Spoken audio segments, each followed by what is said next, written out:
You are listening to the 312 Squadron podcast. I'm back from missing my flight from Las Vegas, but I'm back. We're back for episode 25. My name is Nick Sperry.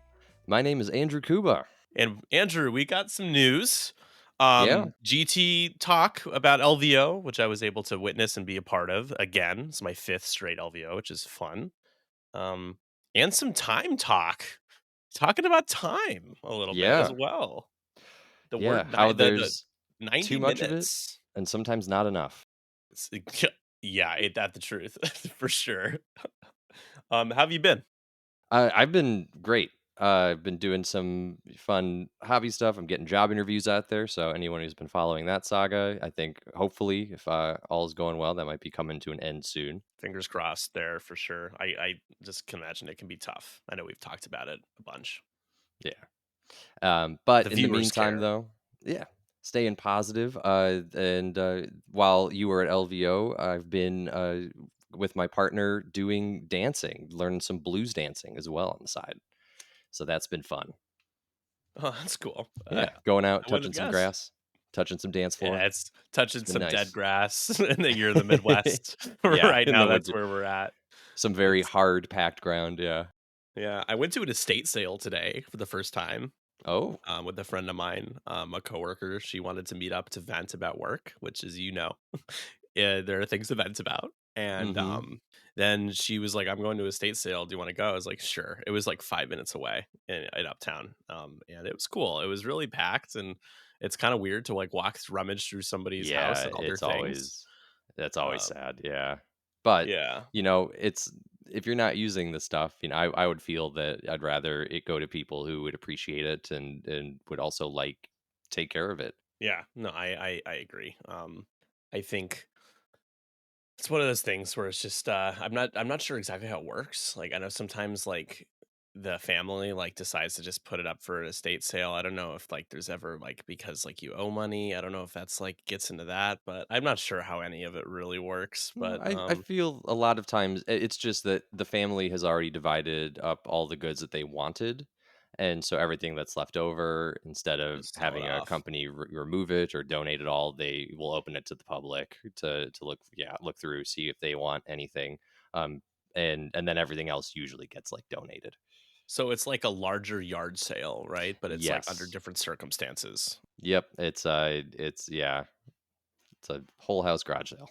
Well, there you go, folks. If you didn't have estate sale talk on your bingo card, you should add it because we're covering blues dancing, we're covering estate sales, we're gonna cover LVO, we're gonna cover 90-minute round times. Yeah. Yeah, I mean, you want to dive into LVO talk a little bit? Honestly, yeah, super excited, super jealous. Yeah, we I missed you. wasn't able to go this year, but I something I still want to definitely make it out to because we had such a blast last year. But it was so exciting to live vicariously through you and all of our friends out there as You, well. you know what? I'm gonna say like so. A part of me it was gonna say like yeah, like you would have had a good time, and I know you would have. I did have a good time, but the other part of me is like I almost like didn't want people to kind of see or experience like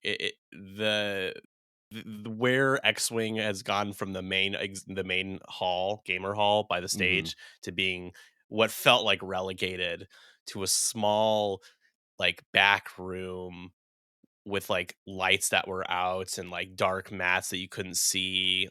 Like it I don't think if there was an LVO to miss, this is what I'm going to say. If there was an LVO to miss of the last 5 LVOs that have featured X-Wing, this was for sure the one to miss. Yeah, We still had a fun time. The vibes are still good because the people are what make the vibes. But like at what I honestly thought when I was first sent a picture of them setting up in the room, I was like, that's kind of pathetic. It just felt pathetic, and it's not our fault. It's not X-Wing players' fault. It was Frontline Gaming is like you don't have enough players. You don't have a lot of players. We're just gonna put you in this room, and it just I don't know. We felt like we were just not a part of the convention, if that makes sense. yeah. Like kind of when you're relegated to a smaller area, especially when you don't have the stage or like last year when they were doing the streaming and everything like that for the events too. Yeah, I can see how that feels like that. I would also say me putting my positive spin on it would be very peak Vegas if you're in this small smoke filled room, on the side where In the the big Rio, yeah. games, yeah, the real, yeah, in the Rio where the real games go down. Yeah, yeah, yes, sure. Like, had I known I that mean, was there gonna is a be way the to spin it. setup, I would have showed up with, like, a fedora and stuff, made a day of it, yeah. Yeah, But yeah. yeah, I mean, it does feel you can kind of feel that the AMG tenure of the game is coming to a close. Yeah, I mean, it made me reflect pretty heavily. I mean, I've been doing a lot more reflecting on X-Wing and my part of playing in X-Wing events and being a part of the community, but also just like my first LVO. It was my first big convention, like first Yeah, con for X-Wing. It was my first major tournament for X-Wing. that's cool. Everything else had been like 30-ish people, maybe 24. This one, I mean, the Fly Better guys, D and Ryan, they hosted LVO 2020 at Bally's back when it was on the strip. And there was like, I want to say, and don't quote me on this, but I know there was at least like around 200 people playing. Wow. It was massive, the amount of tables needed for X-Wing. Like, I mean, it was really wild. There were 6 rounds at the time. Now we only just do 5, but that back then there were 6 rounds and a graduated cut. You know, tournament regulations and structure was different. But just to think about kind of the glory days of X-Wing and 2.0 when, you know, at that point that was 2.0 was only a little over a year old, Mhm. and just a few months removed from Worlds at that stage to kind of going through the next 5 years through the pandemic and what that's done for all types of, you know, all gaming and our lives in general. And then here in 2025, the Las Vegas Open, one where people from the Midwest and West Coast all tend to go to. It's the one that they all try to make it to because it's like a trip that most of us could afford to go to, and Yeah. to only have 45 people between 2 days of Swiss. Yeah, it's just like it's eye opening, I guess. Not to really dwell on it or dig a huge hole and cry, but it's like, man, it's just got me thinking about it, I guess. Like, So, one thing going against LVO this year too wasn't the Phoenix Open also happening at, like, the same time? that was PAX. Or That that was was during PAX. during PAX, okay, never Yeah, mind. which Yeah, did have around 40, I think it was 38 to 40 people. yeah. That It makes was more it was sense around the though. same total number between 2 days. PAX was 1 day with a cut to top Yeah. 4 Yeah, the that next. makes more sense. I blanked on that for a second because I was like, "Oh, it'd be crazy if you had one that was in Phoenix and then one 4 hours away in Vegas," you know, versus, one in Philadelphia, one in Phoenix makes way more sense. Yeah, yeah. Yeah, Thankfully, we didn't have to necessarily deal with that, right. Yeah. you So, know, yeah, but so still, yeah. yeah. Still, you know, it was, what was cool is I got to see my buddy Adam. Adam introduced himself to Andrew and I, last LVO, last Yeah. year, and he's a big fan of ours and really appreciate the support. Adam's a patron as well, just great dude. Got to play a game of X-Wing with him and got to get a drink with him and hang out. Got Oh, an outburger nice. with him and a bunch of other people, and it was a lot of fun. So Adam, if you're listening to this, you know, we appreciate you, and it is too bad Andrew couldn't make it out to hang Well, with us, I but say hi to you too, yeah, because yeah, it he was a says pleasure hello meeting as you well. last year. Yeah. Yeah. Yeah, and D Yoon and I, we roomed together. Dan McGinn, or shout out to Dan who runs the Fair Games Downers Grove X-Wing scene. It was his first time doing LVO, and you know, we got to room with him and we had just a lot of fun. And honestly, it is what you make of Yeah. it. The X-Wing scene wasn't as vibrant and as massive in the glory days, but we still had a good time playing and hanging out, right? Yeah, I was gonna say, and it was looking at the people playing in the event too, top tier players that were there as well. Yeah, I lucked out playing, and day 2 had, like it didn't have, like, the Jorge Castanedas, like, it didn't even have the Diyuns.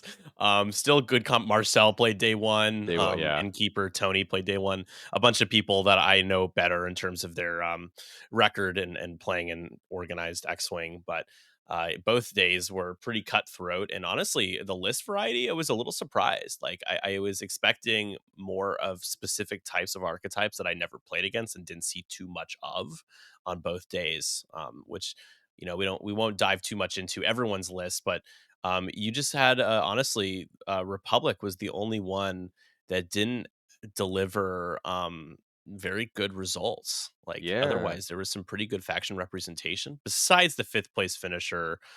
Who did play Republic, a 7 chip Republic list. So shout out to K Helendros, going 3-1-1, just like me. Yeah, well, I was gonna say not that many Republic showed up on day one, but I mean, Republic still was top 8. um, Yeah. in total, but two very different lists as well, which is cool. Yeah, I'm looking through day Also, a 2 and I very see one Republic diverse, list. yeah, very diverse top four day one too, because you got Resistance, Yeah. Scum, Empire, and Rebel, which is cool. Just typically won't interact with the chat while we're doing our podcast, but I got a message here. Hey, Nick, I was a TO this year at LVO. Hey, Michael, thanks for the half double double. He's talking about In-N-Out Burger. You're welcome. If you Nice. have any questions, I can try to answer them. Absolutely. Yeah, we will. We appreciate you. We appreciate you. You were very generous in giving us some awesome stuff for giveaways and really helps keep X-Wing alive. Your time and effort. So you, Yeah, it's Jeremy, and John. Appreciate you guys. Nick shared the pictures of that. Thank you so much. That is so cool of you. Yes, yours is so generous. Yeah, I'm already Oh my excited god. to be giving them away, new players and giveaways on our stream. So thank you. Yeah, honestly, I will now on this topic, I will give a shout out to John and Jeremy, who were the judges for Michael, who was the TO, and all three of them they ran a tight ship. It was smooth, it was efficient. They gave us proper time to set up, which was amazing because in the past at all the X-Wing events for 2.5, there's always been Yes. that one round where they give you like 5 minutes to set up and start and set your dials. And Yeah, I just the glad I didn't have to feel rushed because the it's lightning setup, stressful. yeah. It could be it's important to give the players, especially if they just came off a game that was really close or went overtime or was heartbreaking or Mhm. whatever the situation. Everyone, there's sometimes you need to like cool off and I had a couple of those games. I had a game where I lost by 3 points. That was a bit of a heartbreaker, and then I had a game where I came back and tied, and that draw was the main reason why I didn't make cut because I finished 5th place out of instead of top 4. But I was proud of the way that I flew, and my opponents were awesome and really competitive, and it just feels good to play competitive X-Wing, even if you're in a dark room with lights that are out. And 20 22 players instead of 200. It's still you still get very much caught up in the immersed in the environment of playing competitive X-Wing. So, let's talk about day 2 then because, Yeah. and let's Day talk about 2. your experience day 2 going through it Sure. just, so 1, I can live vicariously through you, but then Sure. 2, just to get an idea of some of the lists and stuff that you've been seeing and, what was, like, from your perspective, like, experience of how the tournament was. Yeah. So day 2, I brought what I call Wish.com Paul Heaver's list because it's the archetype that Paul Heaver won packs with, but it has a couple of different upgrades on Keo and Fen. So the list is, to be very quick with it, Fen Rao and the Fangfighters is a rebel list with Beskar, Reinforced Plating, Mandalorian Optics, and Predator. And then it's the Battle over Endor Wedge. He gets that double modded advanced proton torpedo, extra shield. Battle of Yavin Luke has that regen and the Pro Torp. And then it's Keo with Lone Wolf and Ion missiles and Sabine. 5 shipper.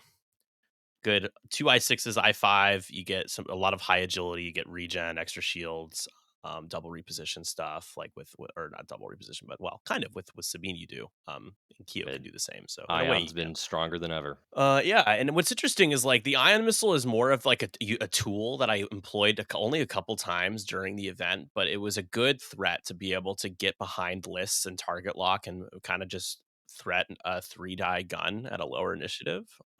And I got some value out of it for sure. It's Yeah. definitely maybe not as good or optimized as Juke because Keo just always evades anyways, but I personally don't like vectored cannons as much, and I don't know. Juke is a little boring for me, but I get why it's good. I had nothing against it.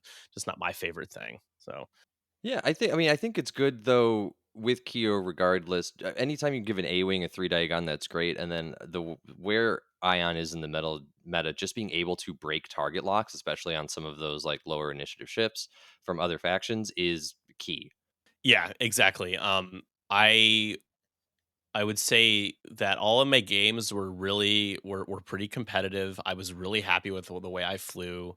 I had Fenrau. I always put him in a pretty good spot. I put Wedge and Luke in ideal situations and positions. And the toughest game actually for me was against a 4 ship rebel list with a Gauntlet, a Ghost, it's Saw Gerrera in the U wing, and Sabine.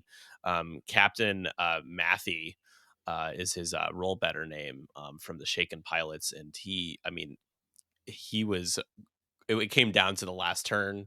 I was able to get some good shots into his Kanan, but man, with double heightened perception on Ezra and the Gauntlet and Kanan Yeah. Charis and the Ghost is just so scary. It is a lot Yeah. of double modded, a lot of extra dice shots. I mean, Um, he's rocking 4 chunky ships too with, Kanan, Ezra, Saw Gerrera, and Sabine. yeah, Not only are Kanan and Ezra really good at just slowly mitigating that damage, but the offensive output, especially with Saw Gerrera getting those crits in, that's yeah. I remember him shooting range 3 obstructed into Luke, and I blanked out, and I took like hit crit crit, and Luke ended up being on one hole with like loose oh my god. stabilizer and like panic pilot, and I was able to protect Luke and get him out of there, and he survived the rest of the game.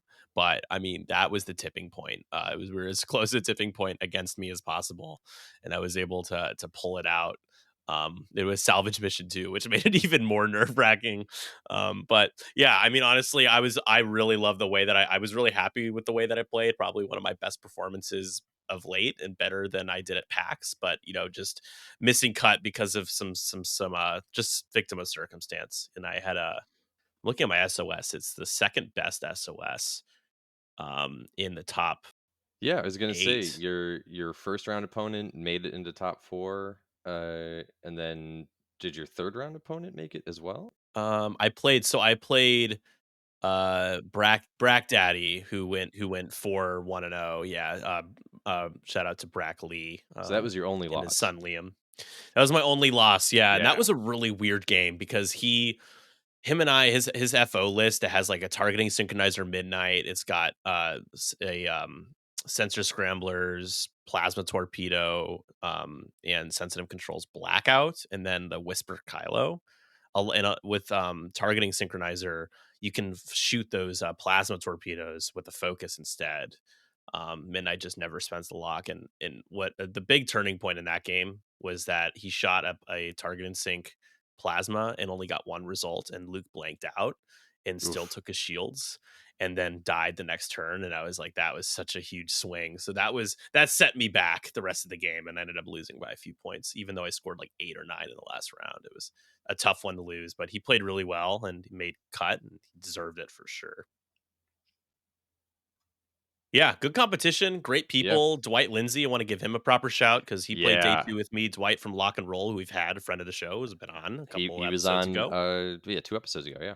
He brought CIS, a 5-ship CIS list with Sun Fac. No Vulture droids in the list at all. It was like Dirge, Sun Fac, a couple HMPs, one with Kalani, that tactical relay droid that gives you like target locks, and Grievous. And he scored 80 mission points, which is tied for the most in the top 4 from day 2, and went 4-1. So Dwight had a great run with CIS, which technically and statistically is the worst faction in AMG points, like with a lot of data for us to look Yeah. at. Is the worst performing, and so it's neat to see him put together a combo that worked against this slightly shifted meta because of that little tiny points update they gave us. Um, Last year. Yeah, So in this top form, 2 rebel lists, 1 FO, and, 1 CIS, so I believe that when we go into top 8, every single faction is represented. so yeah, I mean, we could talk about just let's talk about we talked about the people who made top 8. D Yoon, also give him a shout out. He brought and known as Rathos. He's just a troll in Roll Better, which is really funny. He is not yet the Yasby architect. He's just trolling.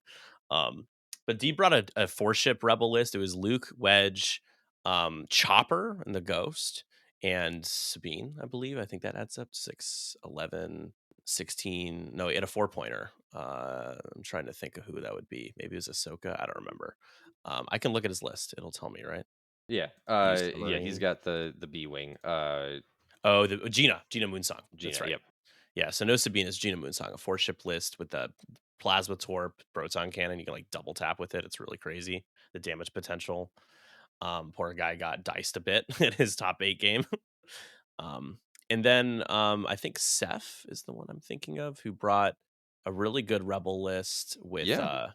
Bodica in it.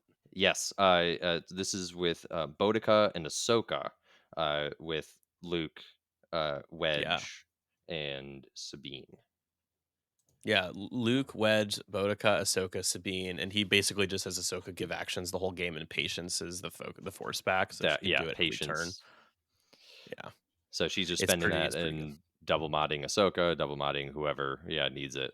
Yeah, she can't use her ability on herself, but she could still double mod her shots with her force anyways, right? She could take a lot of Yeah. the concussion missiles, and so yeah, a lot of opportunities for her and Bodica with the double tap, being able to bonus attack pretty much every turn, is very solid. Yeah, and Ahsoka has concussion missiles too, so, she has a way Yeah, to get that it's 3 no dice joke gun. for sure. Yeah. No joke. But what really not surprising considering he was a runner up at Worlds. Jorge, one of the sweetest, best X-wing players I know, and the best in the world because of just the fact that he is, brought Mhm. a scum list, and he played day one, and he ended up winning the whole thing. With his 5 ship scum list, featuring Fen Rao, Han Solo, Dirge, Lima Kai, and Bosk. And so Han, one of the points changes they made that AMG made was they brought Han down to 5 in the Falcon, with just like 10 loadout, but enough to take Maul. And so you in the Yeah. mall, and this is the mall that coordinates. There's a few different mall crew, but this is the one that like coordinates. So he's doing an I6 coordinate with perfect information or almost perfect information, and oftentimes giving Dirge, Lima, or a lot of cases Fen Rao an additional action. And with Lando's Falcon title, you can still fire a 3 or maybe in Han's case 4 shot gun with the Falcon. A lot of health for 5 points, high initiative, coordinating. I mean, gosh, doesn't seem so bad to me. Yeah. Yeah, this is the Mandalorian Mall, yeah. Yeah, Dirge with proton cannons, false transponder codes, and marksmanship. That is a nasty uh, shot to take. The false transponder codes is just so good. If I were playing against Jorge, I would do everything I could to make sure Keo locks to drop that false transponder code. That Yeah. is a really nasty thing to deal with. And then Lima Kai with plasma torps and dorsal, just have her flank. And if no one looks at her, hey, thanks for the target lock.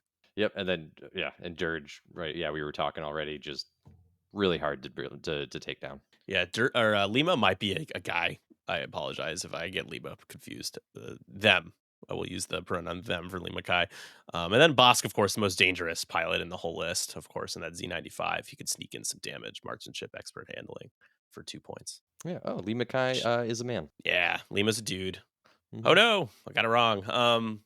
But in the wake of all the news, I feel like that's probably one of the least cancelable offenses. There's a lot of bigger fish to fry these days, Andrew, right? So we'll Yeah. get into that, but Lima's a just kind of non-standard where name. we're at. Yeah, that's true. But Lima is a lot of. I really like Lima. Lima used to be 4 points with more loadouts. You can take Pro Torps, but 3 points with plasmas is still really good. And obviously, a good part of Jorge's list. A lot of high initiatives. He only had the lowest as an I4, 2 I5s, 2 I6s. And man, I know Fen Rao is 6 points, but with Fearless, Predator, Beskar, and Mandalorian Optics, that is a lot. That's almost like a guaranteed 5 hits when he gets in a range one. That's a lot Yeah, to deal for with. sure. And in in this list too, there's really no good options to go after, No, because there Bosk aren't. is only 2 points. Fen Rao is 6, like, maybe you wanna go for that first, but if you're then leaving Lee Mackay, Dirge, and Han, like, any of them alone, they're just gonna be able to take advantage of that. Yeah, Dirge is pretty easy to kill Lima. There's about 9 points of things that you can try to go after. But Han and Fen are going to be really tough, especially Han. Yeah, and I feel like you almost, though, have to take out either Fen or Han pretty quickly, or otherwise, they're just gonna also be able to take the 9 points away from you right back. I remember talking to Jorge. I played a TTS game with him before LVO, and I asked him like what he was bringing, and I'm like, "Are you bringing Republic?" He's like, "No, I'm just bringing some jank." I'm like, "I don't think it's very good," and he wins the whole thing. So Yeah. uh, I just wish I could just be like that. That's just such a flex, Like I know he wasn't trying to like he didn't. He's gonna try to win the whole thing, but Right. I just found that really amusing.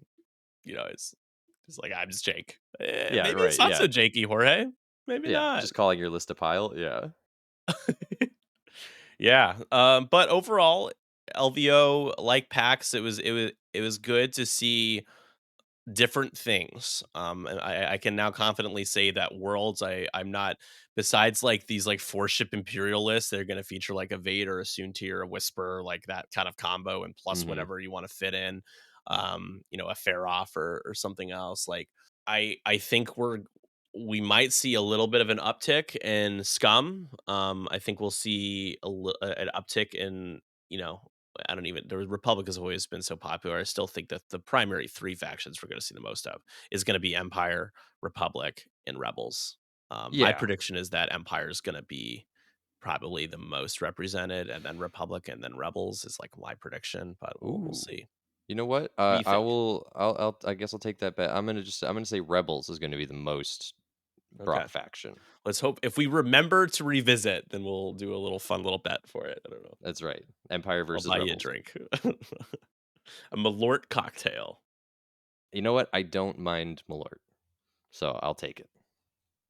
And shout out to Connor, who was the runner up at this event. And Connor conveniently just subscribes to the channel through Twitch because we're streaming for subscribers right now on Twitch. And Connor brought a really cool Imperial list with some bombers, which is cool. And not the bombers that you might be traditionally thinking of. Um, Ooh, I like the Well, a sound of little bit of that. this, a little bit of that, but I'll read the list really quick. He brought a Vader, SSP Vader, SL Whisper, and then 3-point Tomax with feedback ping and barrage rockets. My boy Tomax without the SL. This is 3.1. Major Rhymer with feedback ping and barrage rockets, and then Deathfire. So custom Tomax and custom Rhymer in the list. Yeah. Clearly did very well. Made it all the way to top two. I don't remember, Connor, what the final score was just because we were too busy arguing about the prequels in the corner. We actually got in trouble and were asked to move because we got too we got too heated with our Oh my conversations gosh. about Star Wars while they were playing their important top two game. We're so ridiculous. But I do know that it was an intense game, and yeah, Connor's a good dude. It was nice to meet him for the first time. He's in our league, and I'm in an NCX as well. So but yeah, man, tell me about this Vader Whisper combo, Andrew, because you've been playing it. I played against it. It's good. We talked about it a little bit, but It's so good. Any time that you can get a focus lock on with Whisper. I mean, I think Whisper combos with any X1, but just Vader and Whisper together just hit so hard because basically, whenever a ship at range 1 to 2 of Whisper takes a target lock, then Whisper can acquire a lock on that same target. Doesn't have to be in range at the time. Just whenever it happens, then they just get the lock. And already they have an evade from coming out of cloak, and then they have a focus. Then they can take focus for their action, and then they just get a target lock. So, you're almost guaranteed a target lock there. And then the cool thing that Whisper can do is if Whisper doesn't use the target lock when they fire, Whisper can spend the lock, and then another ship within, I believe, range 1 to 2 of Whisper can acquire a it's like lock. synced console. Yeah, I'm basically curious if gets. Connor did that at all with Tomax or Reimer to give them double modded barrage rockets. I mean, yeah, that's something that yeah, you could do as well, which that combo seems really good on its face too. And then when Yeah. Whisper shoots, Whisper can take a cloak action, uh, S- and can do So, that twice a game. And so now, if they're shooting back at you, you're rolling 4 dice. you know what's really crazy about feedback ping and Deathfire, Andrew? I just thought I was about gonna this. say that Deathfire is can a combo. That what a combo. launch and just go anywhere with those bombs, and then as soon as the enemy ship executes a maneuver, 0 to 1 of the bomb Deathfire just like yeeted Yep. at them. You get these locks for double modded barrage rockets. Like, I mean, that is a type of like alpha Yeah. that gives me nightmares, especially as somebody who has been playing a Fang fighter and two T65s. Like, I'm gonna pass. That sounds awful. You better hope that to me, I played against Deathfire enough. Like, Deathfire is kind of predictable, Hmm. but you still can't necessarily, like, you have to play against it, and therefore you have to your opponent still wins out in most cases, even if you're not getting hit by these bombs, or like the feedback pings are going off. You have to like be mindful of it, and that mind game is very effective. Yeah, for sure. I mean, because for 3 points, Deathfire still packs a lot of punch, but yeah, adding that feedback thing to it too, nasty. That what a great list. That sounds so fun. Yeah, it was super super fun. I took a photo of his list. He had cool painted dials and ships. It was a little photo op. Like, as we're setting up for like his top four cut game, he's like, "Hey Nick, can you take photos of my list?" And we like took time out of to take photos. A little Yeah, that's photo awesome. shoot of his list. It was fun. Yeah, it was a good time. It's nice to feel included because I'm Mr. 3-1-1 over here, just like Squidward, that meme of him looking through the blinds of his house, seeing SpongeBob and Patrick having fun. Like that was me, but I still had a good time. Oh, yeah, there's so I many people out there that feel that too. Like, I'll always to remember the be in the time that I bubble. was 11th place at um, Gen Con, like, just outside of top 10, like Yeah, but, it's I tough, mean, man. still, that there's of all the 40 people or the 21 people that played in that game, you're number 5. Like, you still Yeah. did so good. No, someone's gotta be number 5, you know? Someone's gotta be number 5, and I definitely set high expectations for myself because I believe I'm a pretty good X-Wing player at this stage, but, I always set my expectations on making cut, and it can always feel a little bit of a burn when you don't, but someone's gotta miss cut by a draw, and I'll be that guy. That's There fine. is plenty of psychological research out there that says that 2nd place is actually the most devastating thing to get You hear that, Connor? because you could have gotten 1st. No, but I mean, it's a very real thing. Like, Yeah. No, no, you're right. I'm just messing with him. yeah, like, cases of depression among, Olympians are silver place medalists. If unless you were searching for the Holy Grail, 5 is right out. Yeah, I agree. Right out.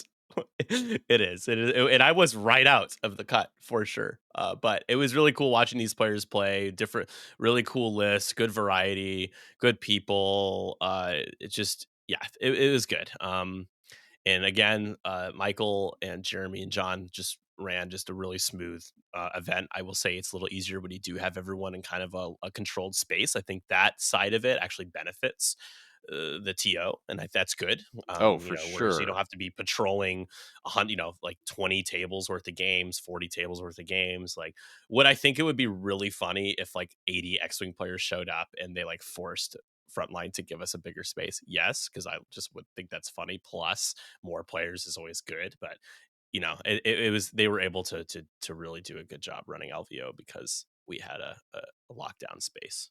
Yeah, and I will say I'm gonna try to segue this super well. I'm gonna my Oh, attempt. One of my games, the game that I lost, we went to.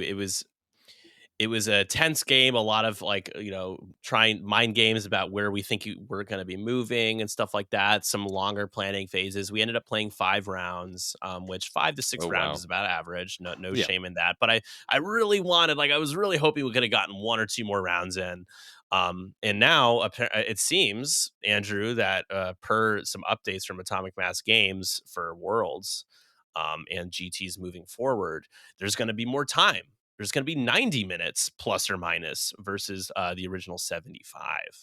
Yeah, which is, huge. So 90 Yeah, minutes, it's yeah, plus or minus. So it's how gonna be how long days because it's still gonna be, what, 5 rounds? long We're just days. yep. How, Andrew, let me ask you a question. On average, would you say that more often than not, in the games that are close that you end up losing, do you wish you had more time to play more rounds Well, more often than not? it depends the list that I'm flying. If I'm flying an AC, heavy hitter list, then yes, I want more rounds. If I'm flying, like, Republic arcs or a big ship list or things with Y wings, I want those games to go as short as possible and get those objectives. So those are the games that you're kind of looking for, like 5, 6 rounds, because But the if it goes games to that you 7, you could lose by lose. just a few points, Oh like yeah, you no, probably you do wish always that you had. so many games that comes down to where you're just like, if I just had one more round, I think I could have got there. Yeah. And you think this probably solves that, right? Would you say? This change? I mean, yeah, it solves that for the players that want that. I think that now taking this extra time is going to matter on how you build their lists. By adding more time to it, for some games, objectives are going to be more important. Having ships that can stay alive longer are going to be far more important. And I think, yeah, this is going to fundamentally change the way that we build lists and think about objectives. I also think that this does adding more time might also give some players that were going to win anyway, just have them win more. But that just depends on Yeah. the state of the game. I mean, as the type of player that I am and the list that I fly, I think it will benefit me. And at the very least, I just would rather my games go to 20 than lose like 18 to 16 or 17 to 16 or 15 or whatever and have Yeah. play 5 rounds. And, I Most scenarios too, you're always like, there's always feels like there's some momentum shifting a little bit in the end game when the games are close, and in like scramble or salvage or assault, like things can swing pretty heavily. Like the game I lost, they scored like 8 points in the last round, almost like half the threshold to win, right? Yeah. So but it'll be interesting. I think the downsides are just going to be, we're not used to this. We've gotten accustomed to I'm trying to think of like, m- we're not used to it, and I do wonder. Like, I don't know if anybody was asking for this. I don't necessarily think that matters, but is it necessary? I'm on the fence about it. I think it has some benefits to like completing games, Yes. but the drawbacks are going to be excruciatingly longer days. Um, I yeah, I mean, mean, yeah. 3 hours for 2 games now. So Exactly. So yeah, because we're adding an extra 15 minutes on to each game, which is basically an extra 75 minutes for a 5 game day. So it's the same as going 6 rounds instead. And that's yeah. not including, and this 90 minutes too is playtime. So this does not include like setup time or anything like that. I remember there being some confusion from people when this first was announced, because like the AMG didn't really make it clear if like this included setup time or not, and I assumed it did, and then there was the kind of the formal correction from the folks that will be assisting at Worlds, including Hmm. Chris Allen, being like, no, this does not include setup time. This is game time. So yeah, I mean, the most important thing for me, if anything, if I've ever wanted more time for X-Wing 2.5, it's just been to set up. Right. There's just so many components to track.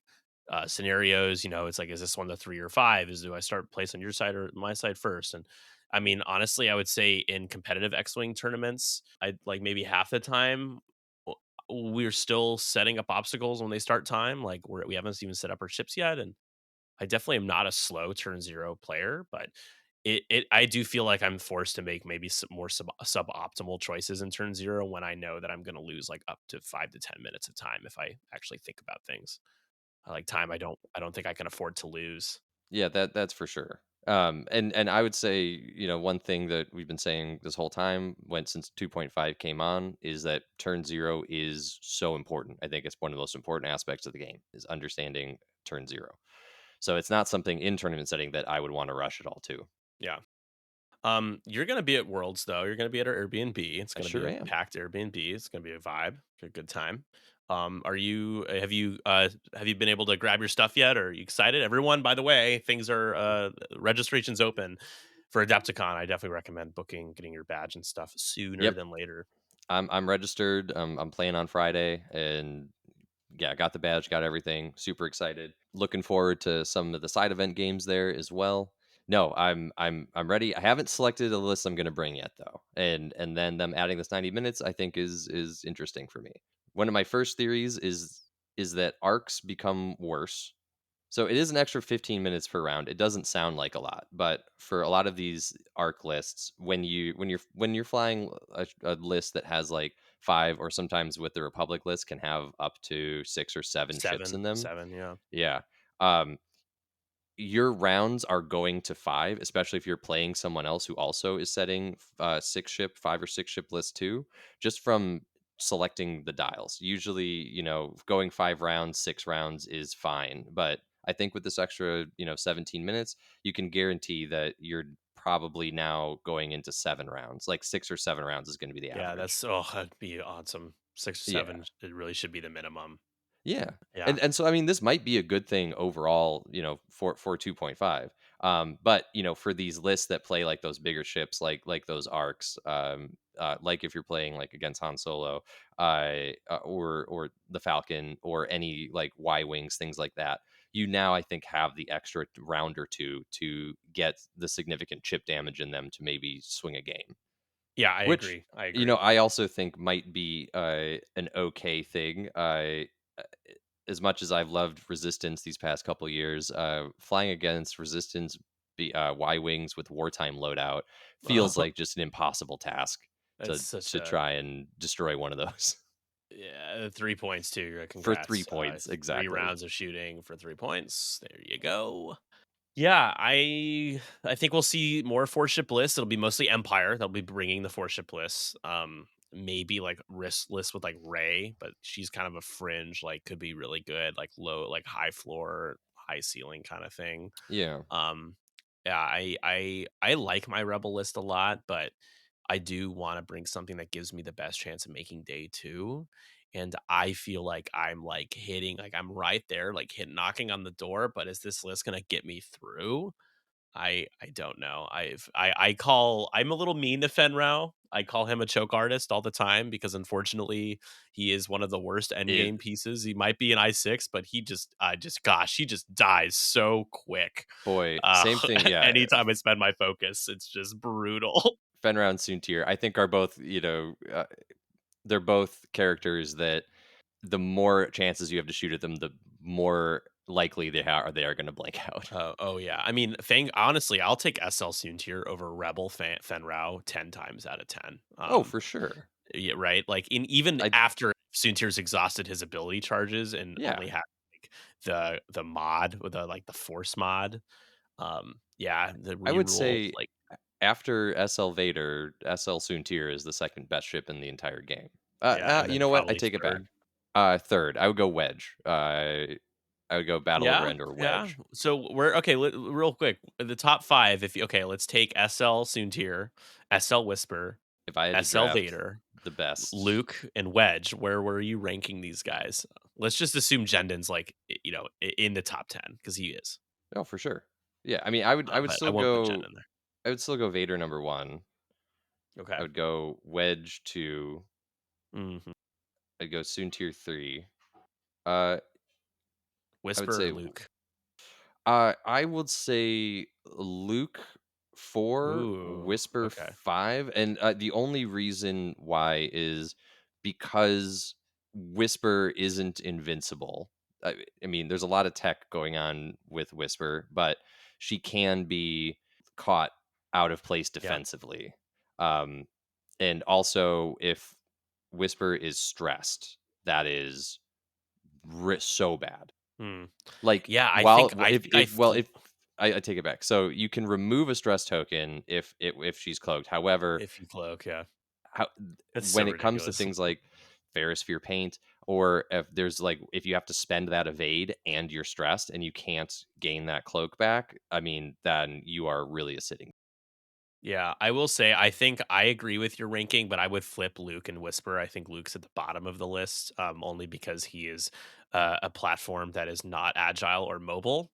And his two agility goes a lot less of a ways, even though he has force, which is his ability is one of the best and most thematic abilities in the game. And Yeah. he has regen, but Luke tends to be if Luke is taking damage, he tends to be in very high danger of just dying that turn anyways, at least in 2.5. Luke tends to want to trade one shot, maybe two at range. If he's getting shot more than that or at a closer range, he can just explode. Whisper, I think there's a lot of things that go Whisper's way, especially with the ability to cloak after shooting at a high initiative. So that's the only main Oh, reason that I'm gonna flip him. But I yeah, think it's close. I mean, I'm still sticking with mine also because Luke can take objectives. Whisper is not really good. Whisper does not want to carry crates. Whisper that's true.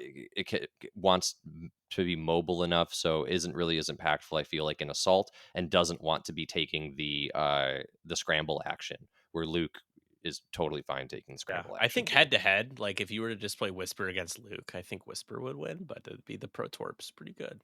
Yeah. Well, you know what? That's a Well, good way at unless you're Worlds. not first player, then you lose the lock, and you got instinctive aim the Pro Torp, but still, They're both I5, so then you also have the road rules comes you down to take. road a little bit too, yeah. Yeah, And also, so I mean, you know what? They're going to be having aces high at Worlds, and I think that would be a wonderful time to see, who's on top. yeah, Whisper would be wild at Aces High for sure. That would be really fun. I would That bring would Whisper be for aces high for sure. yeah, that would be a real good time. Now, anything else on this topic? There's one more thing I wanted to talk about that might pique the interest of the people who are listening and watching live right now.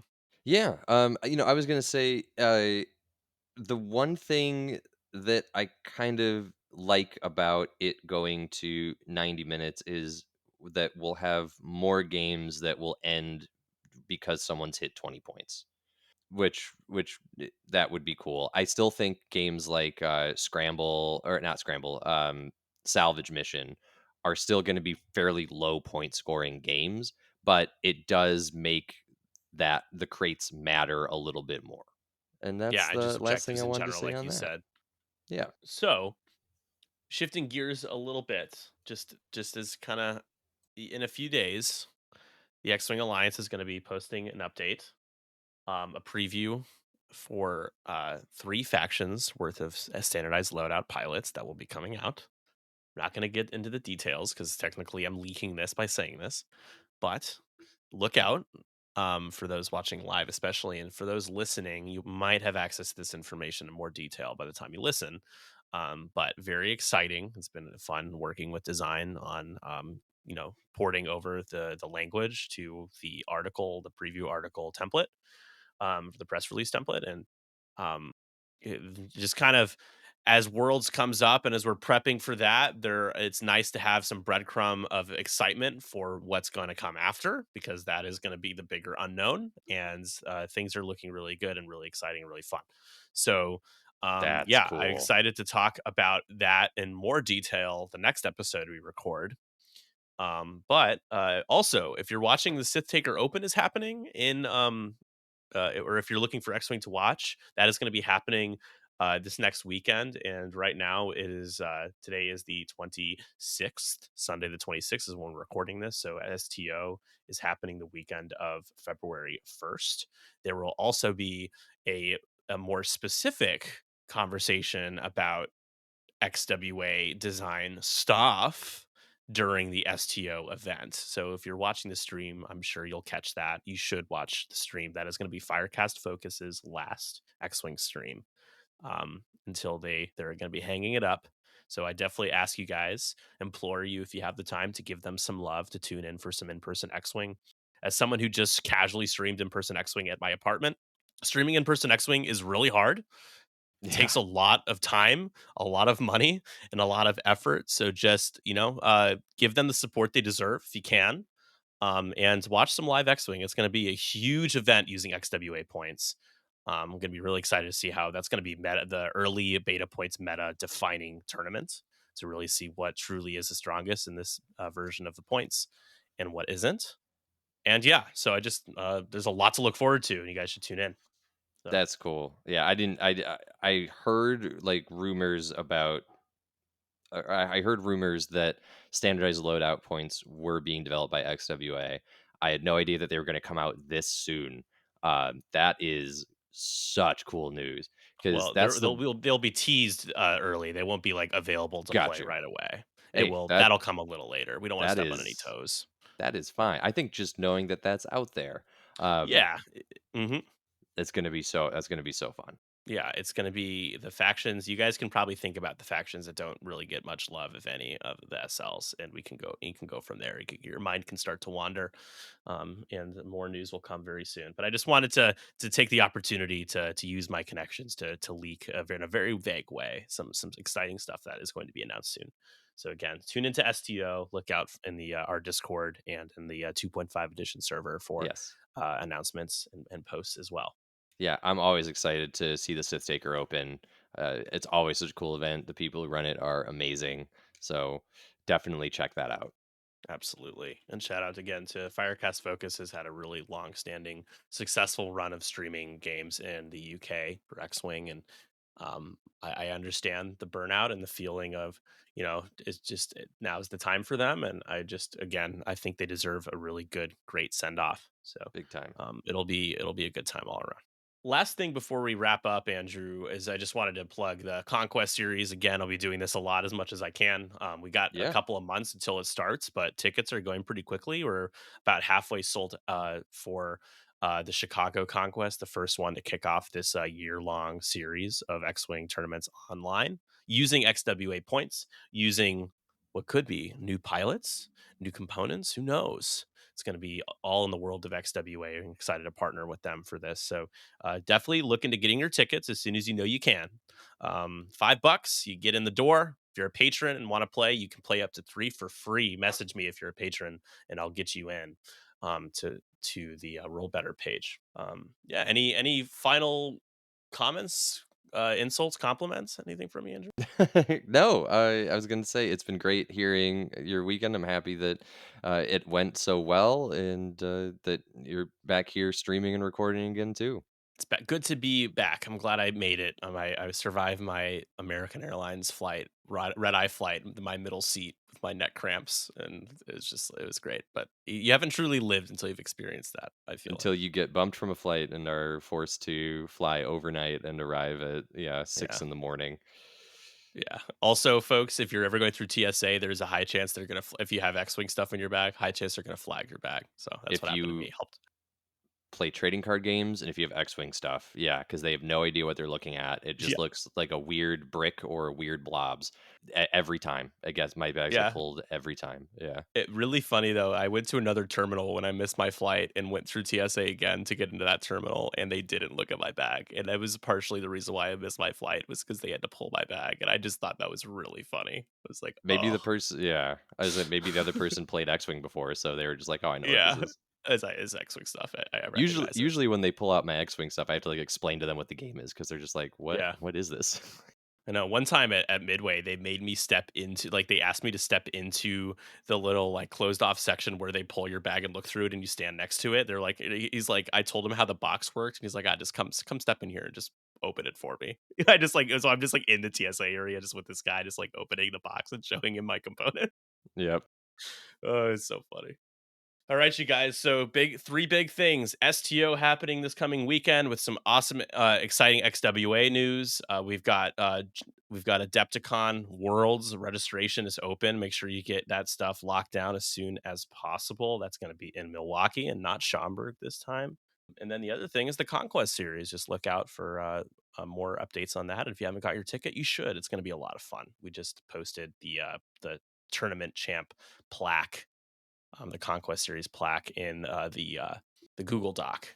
So we have that now to tease. So all right. Well, thank you everybody for listening and supporting us all the way through and beyond GT season and beyond us, AMG support for the game. Super excited to be a part of XWA, both internally and supporting the efforts of the X-Wing Alliance.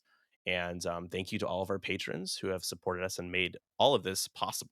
We hope you guys have a good rest of your week or whenever you're listening to this. If it's your birthday, happy birthday. And yeah, we're looking forward to seeing you guys very soon. And thank you so much. Follow us on Twitch, YouTube, all the things, and check out the podcast description for any helpful links that you might need. My name is Nick Sperry. My name is Andrew Kouba. And we are signing off.